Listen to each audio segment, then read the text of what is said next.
Triangle patterns in programming are often overwhelming at the start. In this video, I will show you how you can break down and approach such problems, and also a simple Python trick to do this along the way. So whenever I have such problems, I try to recreate it with print statements and identify patterns. So after analyzing this pattern, we can tell that there are 5 print statements for the rows. Hence, there should be one for loop whose job will be creating the rows. So let's do that. So we have successfully gotten the required number of rows. Now the next thing we see here is that we want the number of stars to increase in each iteration. So we can say that we want to print I number of stars in each iteration. For this, let's change the for loop to 1,6. So it starts with 1 instead of 0.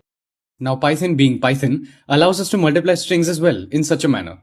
And this does the trick. But I want to show you a more general approach so that when you solve this without such Python features, you can do it. Now, since you understand that we need to print the star I number of times, it becomes clear that we need another nested for loop that operates at each row. So we create this nested for loop that runs I number of times, printing the stars. But now you can see due to the print statement's default behavior, it keeps moving each star to the next line.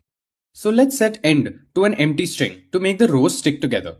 But we still aren't done yet. Look at this. We now have everything in one line. So let's add an empty print statement outside the nested for loop so that we move to the next line when starting the next row. And there you have it. We have created our triangle.